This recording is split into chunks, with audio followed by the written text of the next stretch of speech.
إنك حميد مجيد.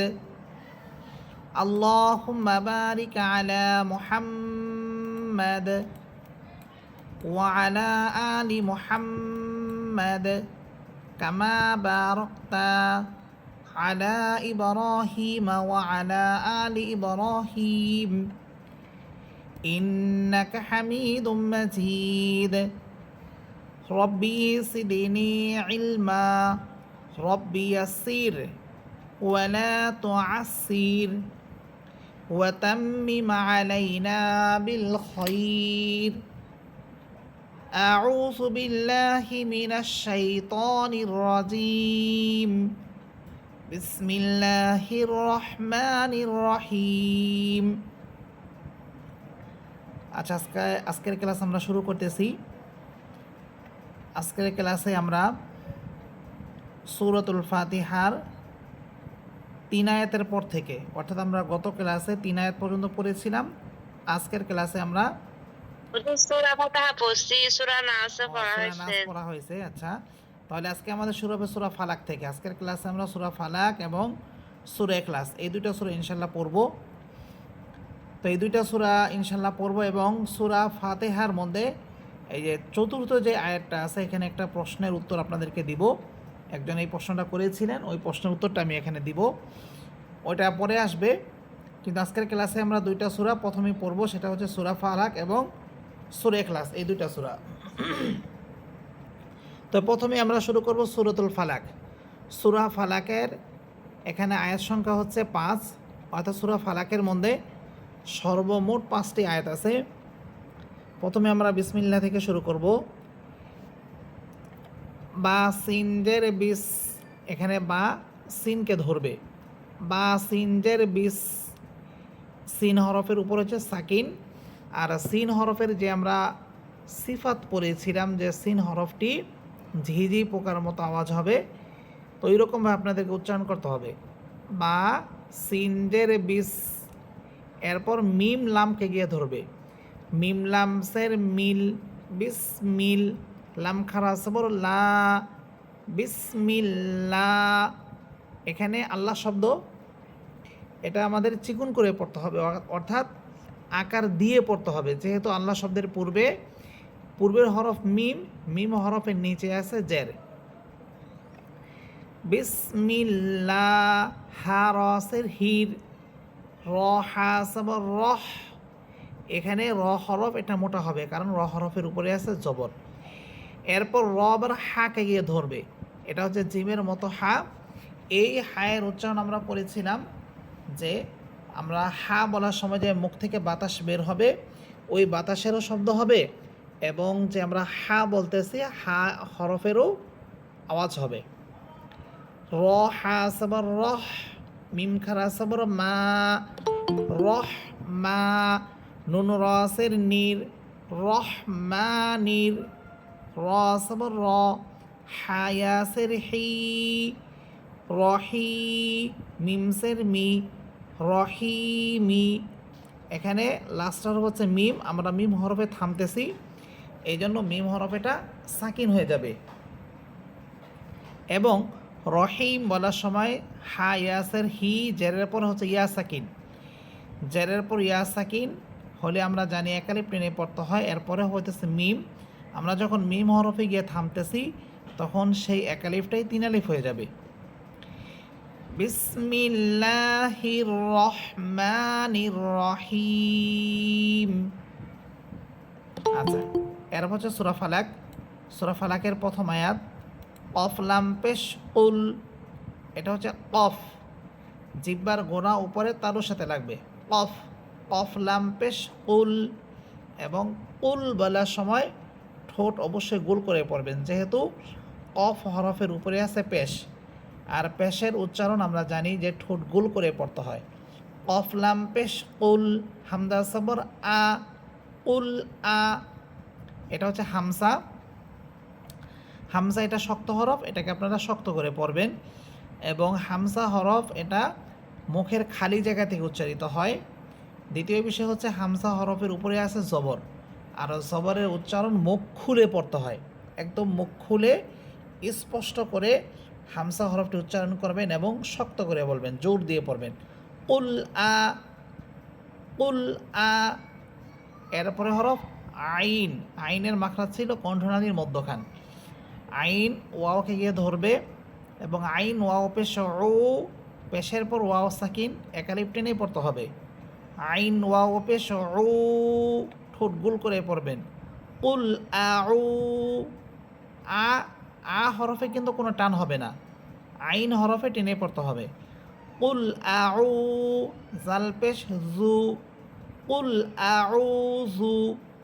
বাসের বি, র বাসবর রব, বি রব। এখানে র হরফ মোটা হবে কারণ র হরফের উপরে আছে জবর। বা লামসের বিল, বি রব বিল। ফা সবর ফা, লাম সবর লা, ফালা। কফ জের কি, ফালাকি। এই আয়াতের মধ্যে সর্বশেষ হরফ হচ্ছে কফ। কফ হরফের নিচে আছে জের। আমরা এখানে কফ হরফের উপরে গিয়ে থামতেছি, তো কফ হরফের উপরে যেহেতু আমরা থামতেছি এখানে আমরা অক্ফ করতেছি। আর অক্ফ করলে এখানে কফ হরফটা কি হবে আপনারা একজন বলেন। আমরা যখন কফ হরফে গিয়ে থেমে যাব তখন কফ হরফটার অবস্থাটা কেমন হবে? সাকিন হবে। কেন? সাকিন হয়ে যাবে। কেন? প্রচুর কলকলা হবে। হ্যাঁ, কলকলা তো সেটা পরবর্তীতে হবে, কিন্তু এখন এটাকে সাকিন হবে না একালিপ টেনে পড়তে হবে না কফসের কি যে নিচে যে জের আছে আমরা জের দিয়ে পড়বো, এটা আপনারা একজন বলেন। সাকিন হবে। হ্যাঁ, সাকিনটা কেন হবে? আপনারা এইভাবে বলবেন যে আমরা অক্ফের যে, হ্যাঁ, যে আমরা অক্ফের যে 6টা অবস্থা পড়েছিলাম, খারা সবর, জবরের পর খালি আলিফ, জেরের পর ইয়া সাকিন, পেশের পর ওয়াও সাকিন, এই হলো 4টা প্রকার, 4টা অবস্থা। খারা সবর, জবরের পর খালি আলিফ, জেরের পর ইয়া সাকিন, আরেকটি হচ্ছে পেশের পর ওয়াও সাকিন হলে একালিপ পরিমাণ টেনে পড়তে হবে। এখানে 4টা অবস্থা ছিল, যে এই 4 অবস্থা একালিপ টেনেই পড়তে হয়। দ্বিতীয় অবস্থা ছিল যে গোলতা থাকলে হা বানিয়ে সাকিন করে পড়তে হবে, এটা হচ্ছে পঞ্চম অবস্থা। আর 6 নম্বর অবস্থা হচ্ছে যে 2 সবর থাকলে 2 সবরকে 1 সবর বানিয়ে একালিপ টেনে পড়তে হবে। এই হলো 6টা অবস্থা।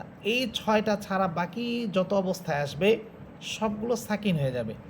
তাহলে এখানে যে কফের কি আছে, কফ হরফের নিচে জের আছে, তাহলে এটা এই 6 অবস্থার মধ্যে আমরা দেখতেছি পড়তেছে না। সবাই কি বুঝতেছেন? এখানে কফ হরফের নিচে আছে জের, এই জের থাকাটা আমরা যে 6টা অবস্থা পড়লাম ওই 6 অবস্থার কোনো অবস্থায় পড়ে না। তো যেহেতু ওই 6টার মধ্যে পড়তেছে না এই জন্য এখানে কফ হরফটা সাকিন হয়ে যাবে। ওই 6 অবস্থা ছাড়া বাকি সবগুলো সাকিন হবে, অতএব এখানে সাকিন হবে। আর কফ যেহেতু এটা কলকলা হরফ, এখন কফ হরফে সাকিন অবস্থায় কলকলা করে পড়তে হবে, এই জন্য এখানে আবার কলকলা হবে। এখানে কি আপনারা অক্ফের বিষয়টা বুঝতেছেন? জি হুজুর। আচ্ছা, তাহলে এখানে কফ হরফ সাকিন হবে এবং কলকলা করে আমাদের পড়তে হবে। তাহলে পুরো আয়াতটা আমরা একসাথে পড়ি। কুল আউযু বির, কুল আউযু বিরব্বিল ফালাক, রব্বিল ফালাক। দেখেন আমি লাস্টে কলকলা করতেছি। কুল আউযু বিরব্বিল ফালাক। আচ্ছা, এরপরে আয়াত মিম নুনসের মিন, এখানে কি নুন সাকিনটা গুন্না হবে না গুন্না হবে না? গুনাহ হবে। আচ্ছা, গুন্না হওয়ার কারণ কি?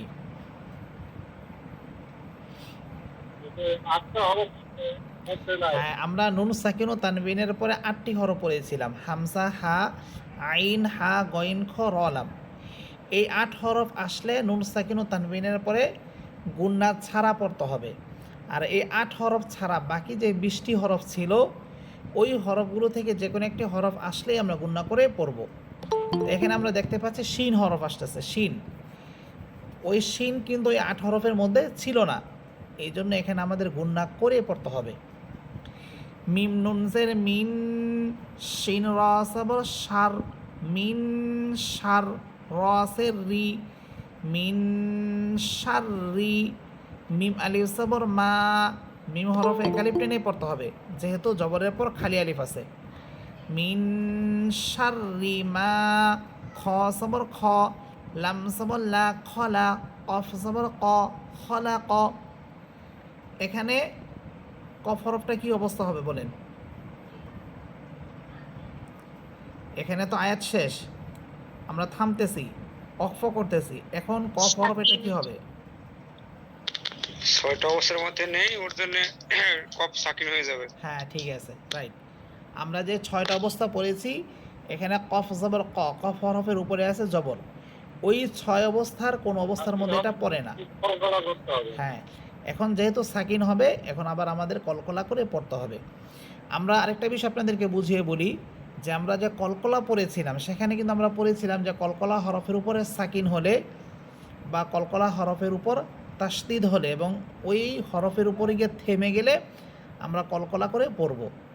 ওইখানে কিন্তু 3টা প্রকার ছিল, সংজ্ঞা আমরা পড়েছি একটি, কিন্তু এই একটা প্রকারের মানে একটা সংজ্ঞার মধ্যেই 3টা অবস্থা ছিল কলকলার। 1 নাম্বার হইতেছে যে কলকলা হরফের উপরে সাকিন হলে এই সাকিনটা কিন্তু দুইভাবে হইতে পারে। একটা হচ্ছে সরাসরি সাকিন হওয়া, যেমন কলকলা হরফের উপর আগে থেকেই সাকিন। আর দ্বিতীয় নাম্বার ছিল যে কলকলা হরফের উপরে সাকিন ছিল না কিন্তু আপনি থামার কারণে সেটা সাকিন হচ্ছে, যেমন এখানে এই যে এখানে কফ হরফের উপরে আছে জবর, তো এখানে তো কলকলা হওয়ার কথা ছিল না, কিন্তু আপনি যখন এখানে থামতেছেন তখন এই হরফটা সাকিন হয়ে যাচ্ছে। এই সাকিন হওয়ার কারণে এখানে আপনাকে কলকলা করে পড়তে হবে, এটা হলো দ্বিতীয় অবস্থা। 3 নম্বর অবস্থা হচ্ছে কলকলা হরফের উপরে যদি তাসদিদ হয় এবং সেখানে গিয়ে আপনি থেমে যান তখনও কলকলা করে পড়তে হবে। তাহলে আপনাদের এখন একটা প্রশ্ন আসতে পারে যে হুজুর 3টা অবস্থা আপনি কেন পড়তেছেন বা কেন বলতেছেন? এই জন্য আমি আপনাদেরকে এই বিষয়গুলো আবার বলতেছি যে এই 3টা অবস্থার যে কলকলা হবে এই কলকলার আবার 3টা ধরন হবে, অর্থাৎ একটা একটু কম পরিমাণে একটু কম হবে, একটা একটু মধ্যম হবে, আর একটা বেশি পরিমাণে হবে, এইভাবে 3 প্রকার। তাহলে কম কলকলা কোনটার মধ্যে আমরা করব?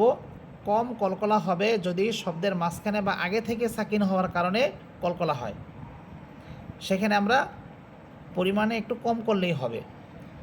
আর মধ্যম পর্যায়ের অর্থাৎ একটু বেশি পরিমাণে আমরা কলকলা করব যখন যেটা আগে থেকে সাকিন ছিল না বরং আপনি থামার কারণে সাকিন হচ্ছে, আপনি থামার কারণে ওই কলকলা হরফটা সাকিন হচ্ছে, সেখানে কলকলাটা একটু বেশি পরিমাণে হবে।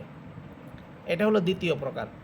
আর 3 নম্বর প্রকার হচ্ছে যেই হরফটা যে কলকলা হরফটি তাসদিদযুক্ত হয় এবং সেখানে গিয়ে আপনি থেমে যান, থেমে যাওয়ার কারণে যে কলকলাটা হয় অর্থাৎ তাসদিদযুক্ত হরফের উপর থামার কারণে যে কলকলাটা হবে এটা সবচেয়ে বেশি পরিমাণে কলকলা হবে।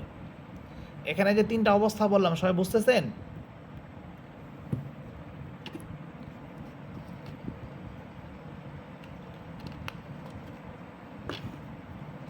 আচ্ছা ঠিক আছে, তাহলে আমরা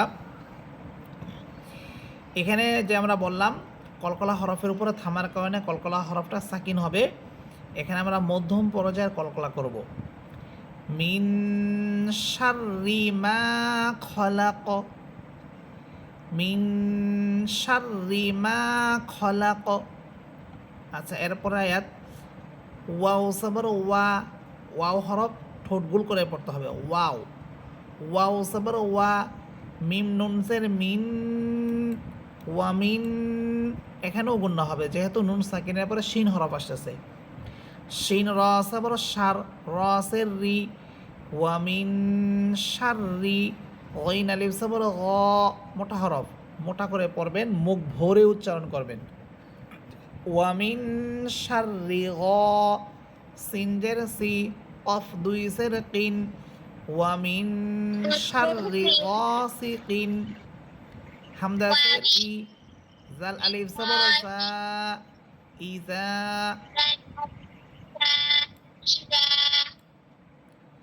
আচ্ছা এখানে দেখেন ওয়ামিন শাররি গাসিকিন ইজা, কফ দুইজের কিন, এখানে তো তানবিন আছে, কফ দুইজের কিন, তো এখানে কি গুণা হবে?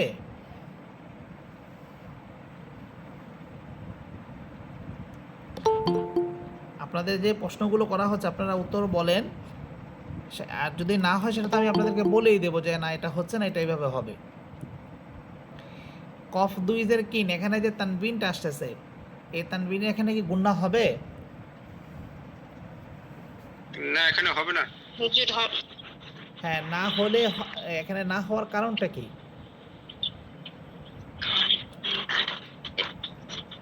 কারণ এখানে তো নুন নাই তো। না, আমরা সেখানে কিন্তু দুইটা পড়ছি, নুন সাকিন ও তানবিন। এখানে তো তানবিন আছে, দুই জবর দুই জের দুই পেশকে তানবিন বলে। কফ দুই জের কিন, দুই জের তানবিন।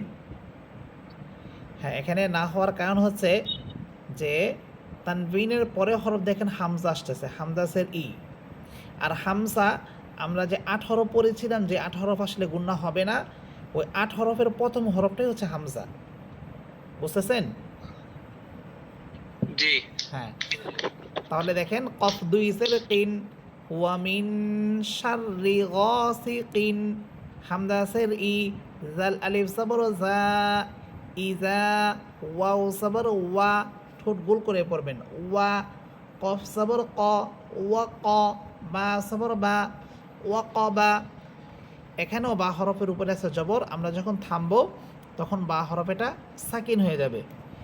ওয়ামিন শাররি গাসিকিন ইযা ওয়াকাব। হুজুর এখানে হচ্ছে গয়ের আলিফ জের গি, তো আমরা উচ্চারণ করতেছি গয়েন।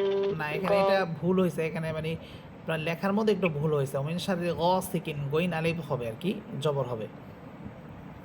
আচ্ছা। হ্যাঁ, এটা লেখা হয়েছে তো এই জন্য অনেকগুলো শব্দ একটু ভুল উঠছে। যেমন এই যে আমরা সূরা ফাতিহার মধ্যে দেখবেন ইহদিনাস সিরাতাল মুস্তাকিম, না এটা না, ইয়াকা না'বুদু ওয়া ইয়াকা নাস্তাঈন, ইহদিনাস সিরাতাল মুস্তাকিম, ওইখানে এমন একটা হরফ আছে যেখানে কোনো এই হরকত দেওয়া হয় নাই, এগুলো একটু ভুল হয়েছে। আচ্ছা, এরপরে আরেকটা দেখি আমরা, ওয়াও সাবর ওয়া, মিম নুনসের মিন, এখানেও গুণা হবে।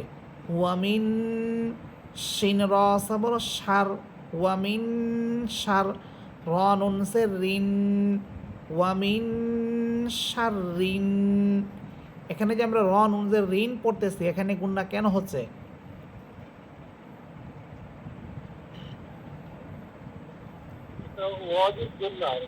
হ্যাঁ, ওয়াজিব গুণা, এটা ঠিক আছে, কিন্তু ওয়াজিব গুণা হওয়ার কারণটা কি বা নিয়মটা কি ছিল? শুধু তাসদীদটা বললে ভাই হবে না, এখানে বলবেন যে হরকতের পর নুন এবং মিম হরফের উপরে তাসদীদ হলে গুণা করে পড়তে হবে, সেটা ওয়াজিব গুণা। হরকতের পর, হরকত হচ্ছে এক জবর এক জের এক পেশ, ঠিক আছে? এখানে র র র নুনসের রিন, র হরফের নিচে আছে জের, এক জের, এটাই হইতেছে হরকত। হরকতের পর নুন হরফের উপরে তাসদীদ।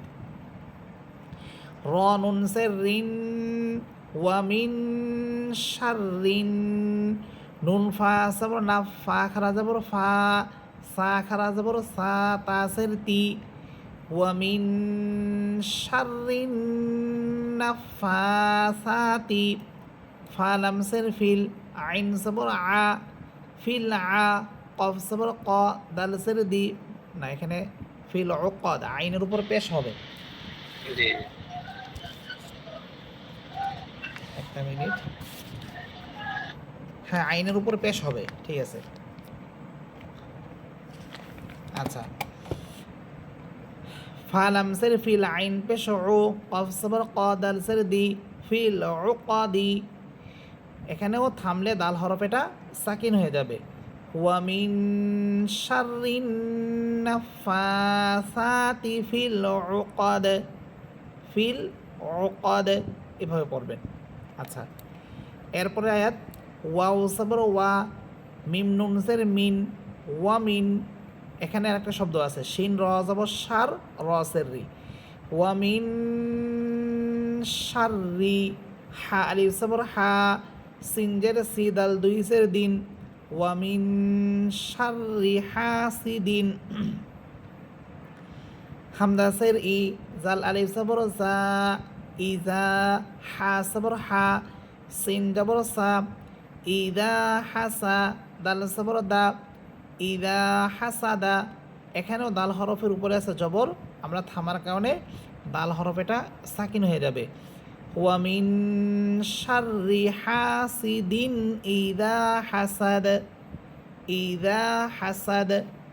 আচ্ছা, তাহলে আমি এখন সম্পূর্ণ সূরাটা আপনাদেরকে একবার পড়ে শোনাই। রিডিং দেখেন। বিসমিল্লাহির রহমানির রহিম।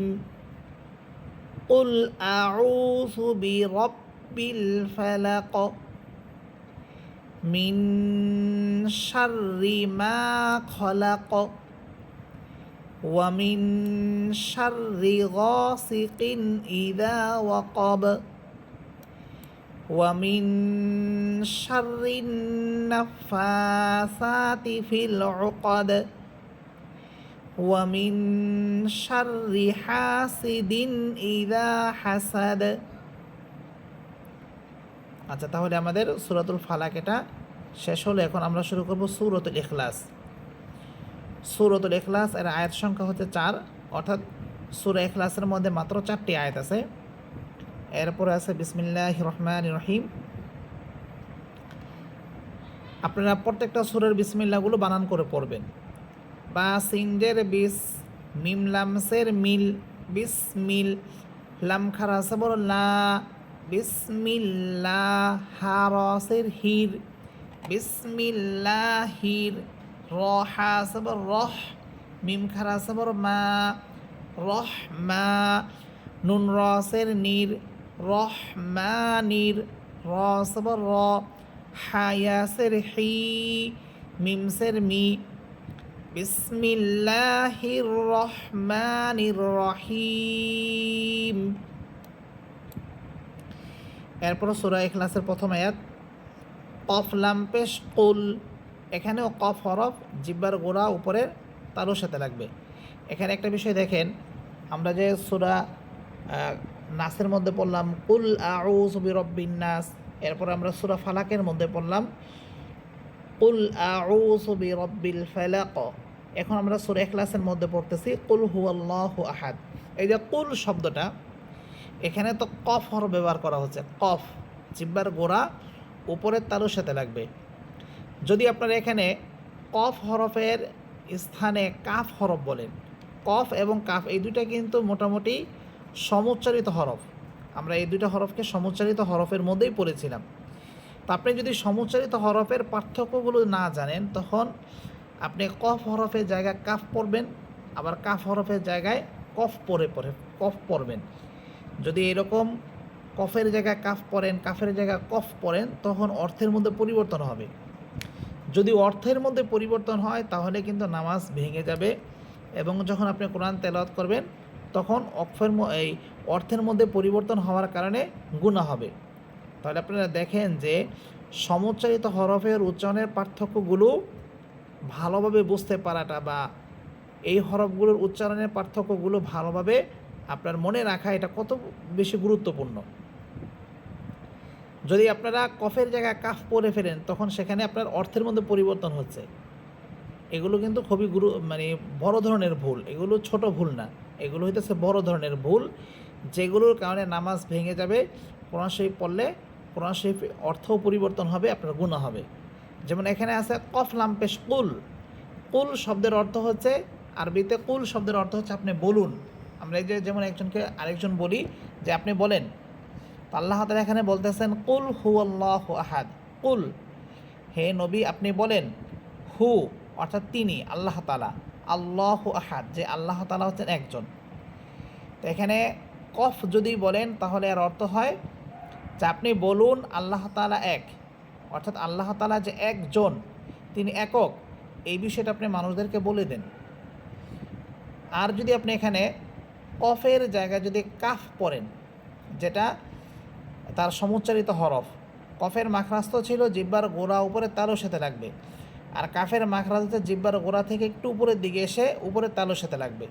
যদি আপনি কাফের জায়গায় কফের স্থানে কাফ পড়েন, তখন এর অর্থ হবে যে কুল শব্দের অর্থ হচ্ছে আপনি খান। আমরা যেমন খাবার খাই, একজন আরেকজনকে বলি যে আপনি খান, আপনার সামনে যে খাবার আছে আপনি সেটা খান, গ্রহণ করেন। তাই তাহলে কুল শব্দের অর্থ হবে আপনি খান, হু আল্লাহু আহাদ, যে আল্লাহ তাআলা একজন, যে আপনি খান, আল্লাহ তাআলা একজন। তাহলে দেখেন, যেখানে আপনি পড়তেছেন যে বলুন আল্লাহ তাআলা এক, এই স্থানে আপনি পড়তেছেন যে আপনি খান, আল্লাহ তাআলা একজন। তাহলে অর্থের মধ্যে পরিবর্তন হইতেছে। তো এইগুলোর কারণেই নামাজে আপনার ভুল হবে, নামাজ ভেঙে যাবে, এবং আপনি যখন কোরআন তেলাওয়াত করতে যাবেন তখন কোরআন তেলাওয়াতটাও অশুদ্ধ হবে। এই জন্য এই সকল ভুলগুলো আপনাদের সবাই ভালোভাবে বুঝতে হবে এবং পরিত্যাগ করতে হবে। তো সেই জন্যই এই সমুচ্চারিত হরফের উচ্চারণের পার্থক্যগুলো আমরা আমাদের ক্লাসের মধ্যে সবচেয়ে বেশি গুরুত্ব দিয়েছি আপনাদেরকে। আপনারা দেখছেন যে মোটামুটি 6-7 পৃষ্ঠার মধ্যেই এই সমুচ্চারিত হরফের উচ্চারণের পার্থক্যর হরফগুলো আপনাদেরকে পড়িয়েছি। প্রথমে হরফের এখানে আপনারা পড়ছেন, জবরের এখানে পড়ছেন, জের, পেশ, 2 জবর 2 জের 2 পেশ, প্রায় 6 থেকে 7 জায়গায় আপনারা এই সমুচ্চারিত হরফের উচ্চারণের পার্থক্যগুলো পড়ছেন। কেন? যাতে করে এই হরফগুলো আপনাদের সঠিক হয়ে যায়, শুদ্ধ হয়ে যায়। আচ্ছা, তাহলে আপনাদেরকে বুঝাইতে পারছি যে সমুচ্চারিত হরফের উচ্চারণের পার্থক্যগুলো পার্থক্য করে পড়াটাই আপনাদের জন্য আবশ্যক। তাহলে এখানে হবে কফ লাম পেশ কুল, হা পেশ হু। সবাই ফোনগুলো একটু মিউট করে রাখেন। কফ লাম পেশ কুল, হা পেশ হু, কুল হু। ওয়াও লাম সাবার ওয়াল, ওয়াও হরফ ঠোঁট গোল করে পড়বেন, ওয়াল, ওয়াও লাম সাবার ওয়াল, কুল হু ওয়াল। এখানে আছে কুল হু, এখানে এটা হইতেছে গোল হা। আমরা যেই হা পড়েছিলাম এই ওয়াওয়ের পরে, ওয়াও হা হামসা ইয়া, ওয়াওয়ের পরে এটা হইতেছে ওই হা, গোল হা এটাকে বলা হয়। এই হায়ের উচ্চারণ আমরা পড়েছিলাম মুখের খালি জায়গা থেকে উচ্চারিত হবে এবং বাতাস একদম ছেড়ে দিয়ে পড়বেন। কুল হু, এখানে বাতাসের কোনো শব্দ হবে না। কুল হু, ওয়াও লাম সাবার ওয়াল, কুল হু ওয়াল, লাম খারা সাবার ল। এখানে আবার আল্লাহ শব্দ এটা মোটা হবে, কারণ আল্লাহ শব্দের পূর্বে আছে জবর। দেখেন, আল্লাহ শব্দ এর পূর্বে আছে জবর, আল্লাহ শব্দের পূর্বে জবর থাকলে আল্লাহ শব্দ এটা মোটা করে পড়তে হয়। কুল হু আল্লাহ, হা পেশ হু, কুল হু আল্লাহু, হামদা সাবর আ, হা সাবর হা, আহা, দাল 2 পেশ দুন, আহাদুন। এখানে আপনারা বলেন যে আহাদুন আমি পড়তেছি, যদি আমরা এখানে থেমে যাই তাহলে এখানে তালের অবস্থাটা কেমন হবে?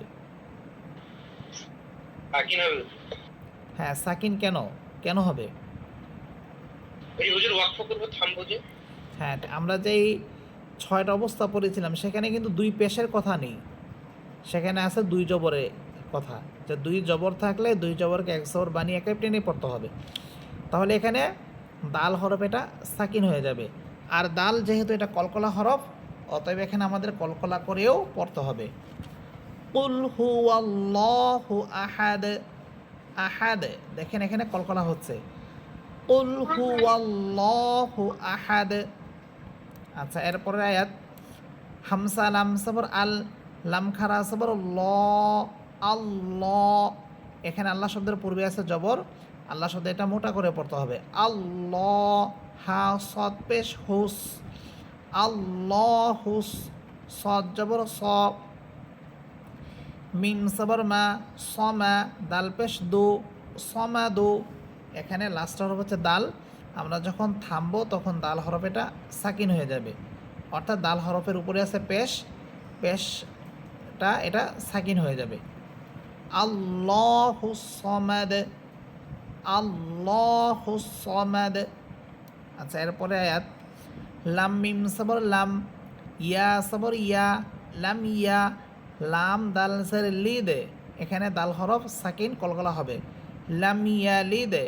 ওয়াও সাবর ওয়া, লাম মিম সাবর লাম, ওয়া লাম, ইয়া ওয়াও পেশ ইউ, লাম দাল সাবর লাদ, ওয়া লাম ইউলাদ, লাম ইয়ালিদ ওয়া লাম ইউলাদ।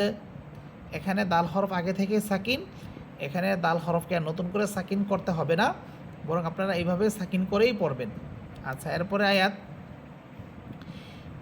ওয়াও সবর ওয়া, লাম মিম সবর লাম, ওয়ালাম, ইয়া সবর ইয়া, ওয়ালাম ইয়া, কাফ লাম পেশ কুল, লাম সবর লা, ওয়ালাম ইয়াকুল্লা, হা উল্টা পেশ হু, ওয়ালাম ইয়াকুল্লাহু, কাফ পেশ কু, ফা পেশ ফু, কুফু, ওয়াও দুই সবর ওয়ান, কুফু ওয়ান, হামদা সবর আ, হা সবর হা, আহা, দাল দুই পেশ দুন, আহাদুন।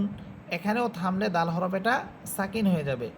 ওয়ালাম ইয়াকুল্লাহু কুফুয়ান আহাদ।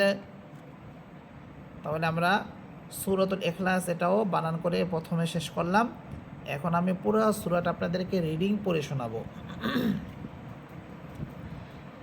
বিসমিল্লাহির রহমানির রহিম।